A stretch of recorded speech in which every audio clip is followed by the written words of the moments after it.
नमस्कार दोस्तों, मैं हूं कैलाश चौधरी और आज हम एक बहुत ही महत्वपूर्ण टॉपिक पर चर्चा करेंगे। जैसा कि आपने टाइटल में देखा होगा कि शारीरिक शिक्षक कैसे बने, पीटीआई कैसे बने। दोस्तों हम इसी विषय पर चर्चा करेंगे।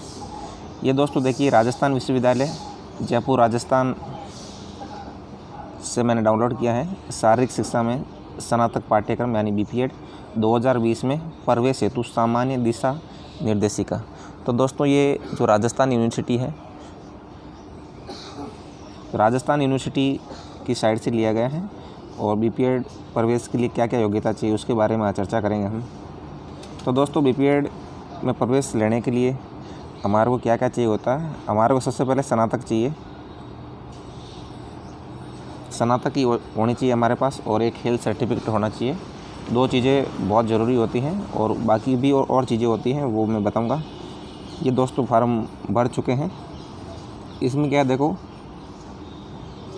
700 रुपये जो इसके फॉर्म फीस होती है, 700 रुपये बीपीएड के लिए। और दोस्तों फार्म भर के जो इसकी वेबसाइट है PBPED 2020, इस पे जाके फॉर्म भर दो और जितने भी हमारे डॉक्यूमेंट है। और दोस्तों डॉक्यूमेंट में क्या होता है, हमारा मूल निवासी और जाति प्रमाण पत्र है यदि है, SC ST OBC MBC जिसमें भी हैं उसका कास्ट सर्टिफिकेट, और इसके अलावा आधार कार्ड, फॉर्म भरा वो, और शपथ पत्र। फिर दोस्तों हमारा को क्या करना होता है कि ये जो एड्रेस दे रखा है, समन्वयक विधि बीपीएड प्रवेश परीक्षा 2020 खेल बोर्ड राजस्थान विश्वविद्यालय जयपुर 30/2004 राजस्थान के पते पर भेजना होता है। ये तो भेज गया, बाकी इसी तरह भेजना होता है। आप डाक से भेज सकते हैं और व्यक्तिगत जाकर भेज सकते हैं। तो दोस्तों डाक से भेजें, स्पीड पोस्ट करा दो तो सबसे बेस्ट रहेगा। उसके बाद में हमारा क्या करना होता है दोस्तों, इसका जो प्रशिक्षण होता है बीपीएड का, वो 2 साल का कोर्स होता है और उसमें प्रति सेमेस्टर न्यूनतम 100 कार्य दिवस होते हैं। 4 सेमेस्टर होंगे और चारों में 100 यानी 400 कार्य दिवस होंगे। उसके बाद में दोस्तों जो राजस्थान सरकार बीपीएड का एग्ज़ाम करवाती है, राजस्थान विश्वविद्यालय, ये NCTE से मान्यता प्राप्त है। नेक्स्ट सूचना मैं आपको देता हूँ। अब दोस्तों इसकी शैक्षणिक योग्यता देखते हैं, क्या क्या शैक्षणिक योग्यता चाहिए। दोस्तों 45% होने चाहिए ग्रेजुएशन के अंदर।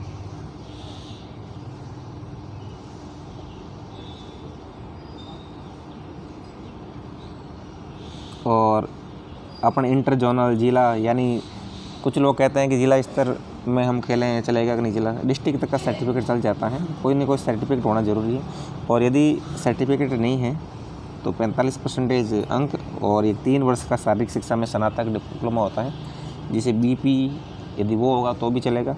और इसके अलावा ये भी नहीं है दोस्तों तो कॉलेज के अंदर खेला होना चाहिए। तो कुल मिला के बात यह है कि या तो शारीरिक शिक्षा में कोई विषय रहा हो ग्रेजुएशन के अंदर, और या खेल का सर्टिफिकेट हो, दोनों में से एक शर्त हो। दोस्तों खेल का सर्टिफिकेट बेस्ट रहता है क्योंकि नंबर जुड़ते हैं इस पर। और आयु, और यदि दोस्तों खेल का सर्टिफिकेट नहीं है तो फिर नंबर नहीं जुड़ेंगे, ये मेरिट में बढ़ने में दिक्कत होती है। आयु देखते हैं, इसमें बीपीएड के लिए 18 साल से लेकर 28 साल तक एज है इसके बीच होना चाहिए। वो सामान्य कैंडिडेट है, और यदि रिजर्वेशन कैटेगरी का है तो 5 साल छूट मिल जाएगी उसको। OBC का 33 हो जाएगा, और पुरुष सैनिक के लिए 40 वर्ष। यानी आप यूँ मान लो 18 से लेकर 28 तक है, और 5 वर्ष का आरक्षण हो गया। फिर शारीरिक योग्यता, इसके लिए क्या क्या शारीरिक योग्यता चाहिए वो देखते हैं हम। तो दोस्तों शारीरिक और मानसिक रूप से स्वस्थ होना चाहिए, और इसका एक सर्टिफिकेट भी देना पड़ता है हमें। और वो सर्टिफिकेट दोस्तों जब हमारी दौड़ होती है उस समय लाना पड़ता है साथ में, और उसी समय डॉक्यूमेंट चेक होते हैं। और जो दोस्तों ये शारीरिक और मानसिक रूप से स्वस्थ का सर्टिफिकेट होता है, वो जिस दिन फिजिकल होता है उस दिन से 15 दिन से ज़्यादा पुराना नहीं होना चाहिए। ये क्या लिखा, खेलों को खेलने में शारीरिक अयोग्यता, विकलांगता, गूंगापन, अंधापन और नितांत बहरापन नहीं होना चाहिए। ये सारी चीज़ें भी नहीं होनी चाहिए। और दोस्तों लेडीज़ है, मान लो कोई महिला अभ्यर्थी हैं, तो वो दोस्तों पूरे प्रशिक्षण के दौरान गर्भावस्था में नहीं होनी चाहिए, बिल्कुल भी प्रेग्नेंट नहीं होनी चाहिए, नहीं तो दौड़े उसी दिन और पूरे 2 साल के पाठ्यक्रम में। और यदि ये अयोग्यता है तो प्रशिक्षण को निरस्त समझा जाएगा। और ये देखो मैंने आपको बताया था ऊपर, ये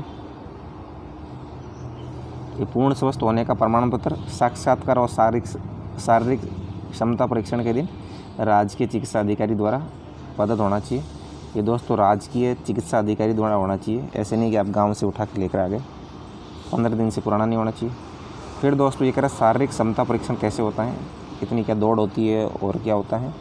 तो दोस्तों पुरुषों के लिए 2200 मीटर दौड़ होती है जो 12 मिनट में करनी होती है, और महिलाओं को भी 12 मिनट के अंदर 1800 मीटर दौड़ना होता है। बस ये एक ही चीज़ होती है, बाकी कुछ भी नहीं होता है। शारीरिक के लिए केवल दौड़ होगी 2200 मीटर 12 मिनट में पुरुष के लिए, और महिलाओं के लिए 12 मिनट में 1800 मीटर।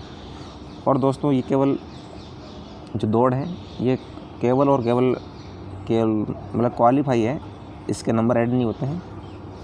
और कोई ये खेल पोशाक में दौड़ना अनिवार्य है, ऐसे नहीं कि आप पैंट में चले गए, जीन्स में चले गए, वो नहीं चलेगा।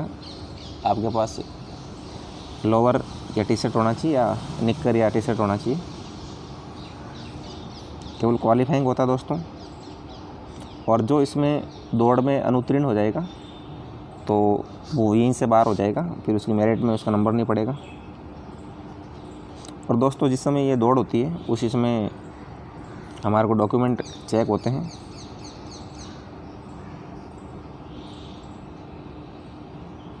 और हम जैसे कॉलेज चूज करते हैं, कॉलेज चूज का भी ऑप्शन आता है, वो बाद में भरना होता है। और जैसे कोई ग्रेजुएशन अंतिम ईयर का स्टूडेंट है वो भी फॉर्म भर सकता है, बशर्ते कि जो दोस्तों जिस दिन ये फिजिकल हो रहा होता है उस दिन आपको डॉक्यूमेंट लाने होते हैं, बाकी चलेगा। 2 प्रमाणित फ़ोटो प्रतियाँ भी लानी होगी साथ में। उसके बाद में दोस्तों सीटों का आरक्षण है। तो आरक्षण कॉमनली जैसे होता है, एससी के लिए 16%, एसटी के 12%, ओबीसी को 21%, और महिला अभ्यर्थियों को दोस्तों कितना होता है 20% सीटें महिलाओं के लिए होती हैं टोटल में से, और बाकी सामान्य वर्ग को 10%, विशेष पिछड़ा वर्ग को 5%। ये तो सभी में होता है दोस्तों, आप सभी जानते हैं। उसके बाद में शुल्क, मेन चीज़ देते शुल्क। फ़ीस कितनी क्या होती है, तो फीस की बात करें दोस्तों तो फीस होती है इसकी 22,370 रुपये सालाना। 22,370 रुपये फ़ीस होगी। और जब आपका फिजिकल हो जाएगा उसके बाद आपको काउंसलिंग करवानी पड़ती है। फिजिकल पास करने के बाद इसके काउंसलिंग में 5,000 रुपये लगते हैं। काउंसलिंग में क्या होता है दोस्तों, जब फिजिकल होने के बाद और बीए की मार्कशीट यानी बीए के परसेंटेज या बीएससी कुछ भी कर रखी है, बीकॉम, ग्रेजुएशन के परसेंटेज और खेल सर्टिफिकेट के नंबर के आधार पर मेरिट बनती है। और हमें कॉलेज चूज करनी होती है कि हम फलानी कॉलेज में जाना चाहते हैं। 14 कॉलेजें हैं, उसमें आपको क्रम देना पड़ता है कि पहली, दूसरी, चौथी, पाँचवीं ऐसे। और ये दोस्तों फीस है जो 22,370 में से 5,000 इसी में से ऐड है, यानी 5,000 आपको काउंसलिंग करवाई आपने, उसके बाद में आपकी फ़ीस कितनी लगेगी 17,370 रुपये लगेगी। और यदि आपका नंबर नहीं आया, आपको कॉलेज अलॉट नहीं हुई है, तो दोस्तों 5,000 रुपये आपको वापस मिल जाएंगे।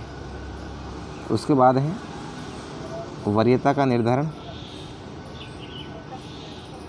ये वरीयता का निर्धारण मैंने आपको बताया था काउंसलिंग में होता है कॉलेज अलॉट के समय। अब दोस्तों ये मेरिट कैसे बढ़ती है तो उस पर हम बात करते हैं। तो मेरिट जो स्नातक परीक्षा है, स्नातक के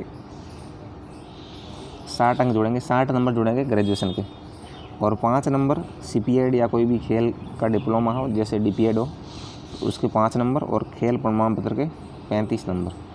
तो दोस्तों अब यह स्नातक के देखते हैं। जैसे स्नातक में किसी के 60% है, ठीक है। अब दोस्तों 60% है तो 60 में से इसमें टोटल 60 ही नंबर होते हैं, जैसे 60 से ज़्यादा नहीं होगा। जैसे को तो 60% निकालो, 60 का कितना होगा 36 नंबर जुड़ेंगे, 6 अंक 36। आपके 60 में 36 ही जुड़ेंगे। इस तरह दोस्तों ये नंबर अलॉट होते हैं। यदि आपको 50% है तो आपके 30 ही जुड़ेंगे, और 70 हैं तो 42 जुड़ेंगे, यानी मैक्सिमम 60% होते हैं। यदि 100 में से 100% भी हैं आपके तो 60 नंबर जुड़ेंगे। आप उसी तरह आप कैलकुलेट कर लीजिए। और खेल प्रमाण पत्र में अधिकतम 35 नंबर, वो भी दोस्तों 35 कब जोड़ते हैं, जब आपने नेशनल में आप प्रथम स्थान प्राप्त किया है राष्ट्रीय स्तर की प्रतियोगिता में। और जैसे दोस्तों आप स्टेट के अंदर पार्टिसिपेट हो तो स्टेट में पार्टिसिपेट के 12 होते हैं, और डिस्ट्रिक्ट के अंदर पहले में है तो 10 होते हैं। वो भी आगे देखते हैं, दोनों की मेरिट बनेगी फिर। ये दोस्तों इसमें बताया देखो, विश्व स्कूल खेल, वर्ल्ड यूनिवर्सिटी खेल में प्रतिभागिता, अखिल भारतीय अंतर विश्वविद्यालय school game federation of India राष्ट्रीय स्तर की प्रतियोगिता में पहला स्थान 35 नंबर। नेशनल में पहले नंबर पाएगा 35, और नेशनल में दूसरे नंबर पे 30 नंबर, और नेशनल में तीसरा स्थान है तो 25 आएगा। और इसके अलावा यदि नेशनल में पार्टिसिपेट है या स्टेट में पहला है तो 20 नंबर है। देखो राष्ट्रीय स्तर की प्रतियोगिता में कोई खेल प्रमाण पत्र होना चाहिए तो 20 नंबर है। और राज्य स्तर में भी पहले स्थान पे है, उसी के 20 नंबर हैं। और राज्य स्तर में दूसरे नंबर पे हैं तो उसके 15 अंक हैं। और राज्य स्तर में तीसरे नंबर पे हैं दोस्तों, उसके कितने अंक हैं, 13 अंक हैं। और राज्य स्तर में पार्टिसिपेट है, वो केवल भाग लिया है, कोई भी प्रतियोगिता नहीं जीती है, तो उसके 12 अंक हैं। और उसके बाद में क्या है, जो स्टेट में डिस्ट्रिक्ट में पहले नंबर पर हैं उसके 10 नंबर हैं। और डिस्ट्रिक्ट में दूसरे नंबर का खेल प्रमाण पत्र है तो उसके 8 हैं। और डिस्ट्रिक्ट में तीसरे नंबर की पोजीशन मिली है तो 6 हैं। और केवल डिस्ट्रिक्ट में पार्टिसिपेट लिया है और जीता नहीं है तो उसके कितने होंगे दोस्तों, 4 अंक मिलेंगे उसको।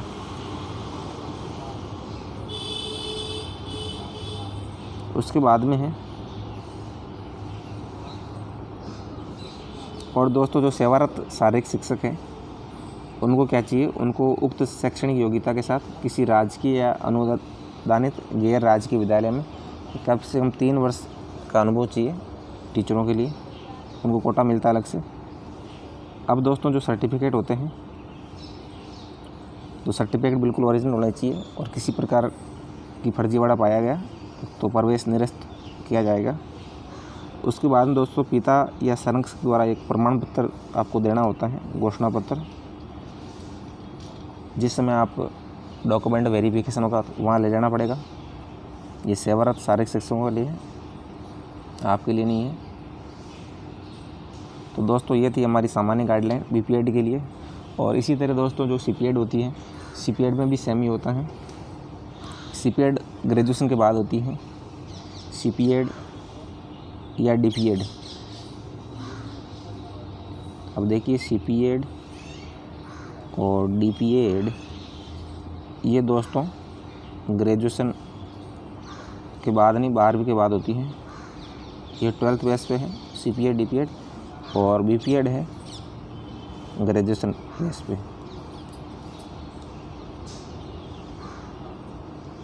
बीए या बीएससी बीकॉम जो भी आपके पास है, बीटेक कुछ भी चलेगा। तो दोस्तों आशा करता हूँ आप मेरी जानकारी से खुश होंगे। आज के लिए बस इतना ही। जय हिंद, जय भारत।